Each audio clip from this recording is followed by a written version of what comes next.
امام بخاری کا نام سنا ہے نا؟ اللہ اکبر، رسول اللہ کی 6 لاکھ حدیثیں زبانی یاد تھی امام بخاری، اللہ اکبر۔ اور آج امام بخاری کی کتاب صحیح بخاری، اصح الکتب بعد کتاب اللہ، کتاب اللہ کے بعد سب سے صحیح کتاب بخاری شریف آج دنیا اسے چومتی ہے۔ ختم بخاری ہوتا ہے، یہ امام بخاری کی جمع کرتا ہے۔ امام بخاری سفر پہ جا رہے تھے اور امیر آدمی تھے، 6 لاکھ اشرفیاں اس زمانے میں آپ کے پاس تھے، یہ چھوٹا سرمایہ نہیں تھا۔ کشتی کا سفر تھا، کسی شخص نے دیکھا کہ ان کے پاس 6 لاکھ اشرفیاں ہیں۔ اس نے سوچا عالمانہ وضاقتہ ہے، پگڑی ہے، جبہ ہے، تو یہ اتنی اشرفیاں تو کسی تاجر کے پاس ہونی چاہیے، تو یہ ایک عالم کے پاس اتنی اشرفیاں ہیں۔ تو اس نے کہا کہ چلو ایک طریقہ ہاتھ آ گیا، میں ذرا کوئی ہیلا کرتا ہوں اور یہ پیسے میں خود حاصل کر لوں۔ تو اس نے شور مچا دیا کہ میری 6 لاکھ اشرفیاں چوری ہو گئیں،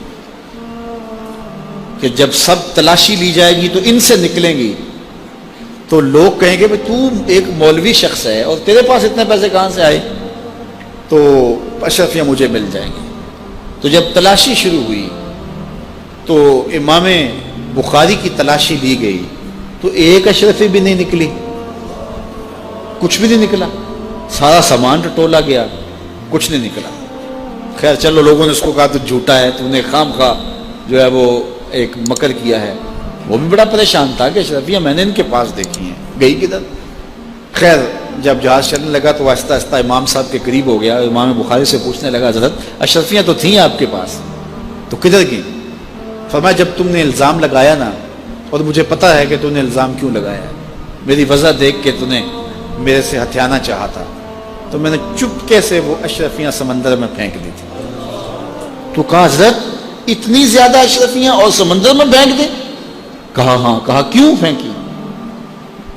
تو حضرت امام بخاری فرمانے لگے کہ اگرچہ وہ اشرفیاں میری تھیں، میری ملک تھی، اور تو نے اگرچہ یہ شور کیا تھا لیکن ایسے مجھ سے لے بھی نہیں سکتا تھا، لیکن ہو سکتا تھا کہ کوئی ایسا فیصلہ ہو جاتا اور اشرفیاں مجھے تجھے دینا پڑتی، یا کوئی آدھی آدھی کر لیتے یا کچھ ہوتا، تو اب میری وضع عالمانہ ہے اور میرے اوپر لگ جاتا الزام چوری کا، اگرچہ میں چور نہیں ہوں لیکن لگتا تو الزام، قیامت تک لوگ میری حدیثیں قبول نہ کرتے کہ اس پہ تو چوری کا الزام ہے۔ تو کہا میں نے اپنے کام کو محفوظ کرنے کے لیے اشرفیاں قربان کر دیں، اتنی اشرفیاں صرف اپنے کردار کو بچانے کے لیے، اور ہم ٹگے کے لیے، چائے کی پیالی کے لیے دین بیچ دیتے ہیں، اور پھر کہتے ہیں آج علماء کی قدر کیوں نہیں ہے؟ میاں قدر ہم نے خود بیچی ہے، ایک ہی چیز ہے، یا پیسے لے لیں گے یا قدر لے لیں گے۔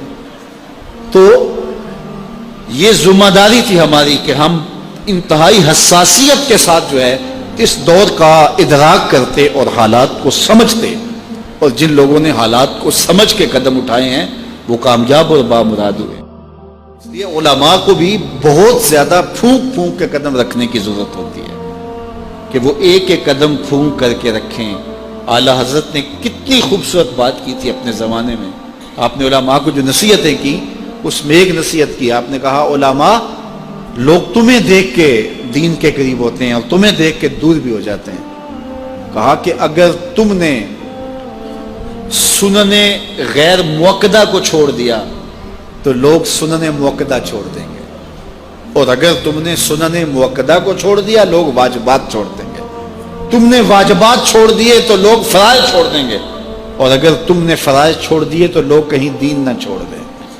اور پھر کہا اے طبقہ علماء، تم نے اگر مکروہ تنزیہیہ کا ارتکاب کیا تو لوگ مکروہ تحریمیہ میں پڑ جائیں گے، اور اگر تم نے مکروہ تحریمیہ کا ارتکاب کیا لوگ حرام میں پڑ جائیں گے، تم نے اگر حرام کا ارتکاب کیا تو لوگ کفر میں پڑ جائیں گے۔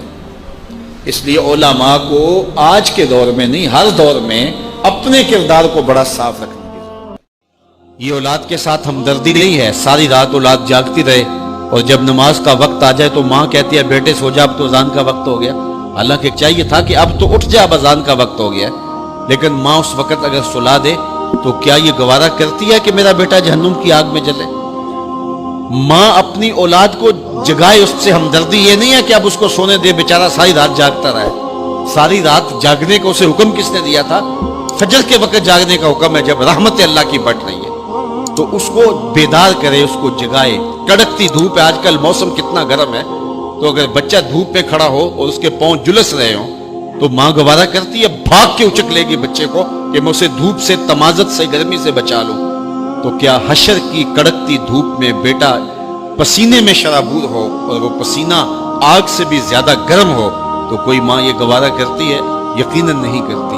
تو نہیں کرتی تو اس کو اپنی اولاد کو 5 گانا نماز کا خوگر بنانا ہوگا. نماز کی توفیق اللہ سے مانگو. آج کے اس اجتماع میں یہی پیغام ہے اور یہی دعوت ہے اور یہی قرآن مجید کی تعلیمات کا خلاصہ ہے. 1 بار نہیں، 2 بار نہیں، 10 بار نہیں، 20 بار نہیں، 100 بار نہیں، قرآن و حدیث کے اندر 750 مرتبہ نماز کا حکم آیا ہے. آپ ذرا غور کیجئے، 1 مرتبہ کہہ دینا کیا کافی نہیں ہے؟ لیکن 750 مرتبہ تمہارے کریم رب نے تمہیں بار بار کہا ہے، تمہارے کریم رسول نے تمہیں بار بار کہا ہے کہ نماز پڑھو. تو اگر ہم اتنی بار سننے کے بعد بھی نماز نہیں پڑھیں گے تو پھر ہم کہاں کھڑے ہوں گے؟ اور دوسری بات ہے کہ اتنی تاکید کی گئی ہے، اتنی تاکید کی گئی ہے، تو یہ کتنا بڑا جرم تھا نماز کا ترک کرنا کہ بار بار کہا گیا ہے. جب آگے سامنے آگ جل رہی ہو اور کوئی دوڑ کے چھلانگ لگانا چاہ رہا ہو تو پھر ماں کی ممتا اتنی ہوتی ہے کہ اس کو 100 بار بھی روکنا پڑے تو بچے کو روکتی ہے، اس لیے وہ جانتی ہے کہ آگے آگ ہے، اور اگر میں اس کو نہ روک پائی تو سیدھا آگ میں چھلانگ لگائے گا. اللہ ماں سے بھی زیادہ پیار کرتا ہے، رسول اللہ ماں سے بھی زیادہ پیار کرتے ہیں. اس لیے 1 بار نہیں، 2 بار نہیں، 10 بار نہیں، 100 بار نہیں، 750 مرتبہ کہا کہ تمہاری نماز نہیں چھوٹنی چاہیے. رسول کریم صلی اللہ علیہ وسلم نے ارشاد فرمایا، اگر تم میں سے کسی شخص کے دروازے کے سامنے سے نہر گزرتی ہو اور وہ دن میں 5 مرتبہ وہاں سے غسل کرتا ہو، صحابہ مجھے بتاؤ اس کے بدن پہ کوئی میل کچیل رہے گا؟ تو صحابہ نے عرض کی، اے اللہ کے رسول، اس کے بدن پہ کوئی میل کچیل نہیں رہ سکتا جو دن میں 5 مرتبہ غسل کرتا ہے. فرمایا یہ 5 نمازوں کی مثال ہے، جو 5 نمازیں پڑھتا ہے اس کے بدن پہ گناہوں کا میل نہیں رہتا ہے، اللہ اسے ستھرا کر دیتا ہے، اسے پاک کر دیتا ہے. ایک نماز سے لے کر دوسری نماز کا وقت، درمیان میں جتنا وقت ہے اس کے جتنے گناہ ہیں، دوسری نماز ان گناہوں کا کفارہ ہے.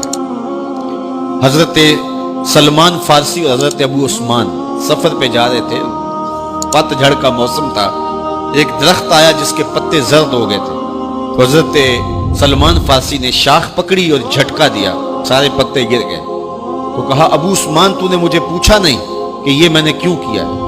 حضرت ابو عثمان نے کہا، میں نے نہیں پوچھا، آپ بتائیں آپ نے ایسا کیوں کیا ہے؟ تو حضرت سلمان فارسی کہنے لگے، ایک دن میں رسول اللہ کے ساتھ تھا، سفر پہ تھا، ایسے ہی ایک درخت آیا جس کے پتے زرد ہو چکے تھے، حضور نے شاخ پکڑی، جنبش دی، جھٹکا دیا، پتے گر گئے.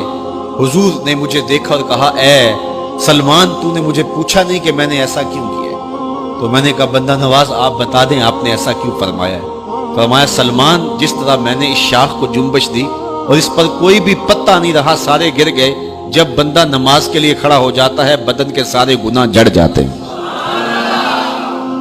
اللہ کی توفیق سے میرا خیال ہے کہ آپ سارے لوگ نمازی ہوں گے، اور میری مائیں بہنیں اور بیٹیاں جو تشریف لائی ہیں انہیں بھی 5 گانا نماز کا شعور اور توفیق نصیب ہوگی. آج ہم یہاں سے عزم کر کے جانا ہے کہ ہمارے خاندان میں، ہمارے رشتہ داروں میں، ہماری اولادوں میں اگر بدقسمتی سے کوئی بے نمازی ہے تو آج عزم کر کے جائیں کہ وہ بے نمازی نہ رہے.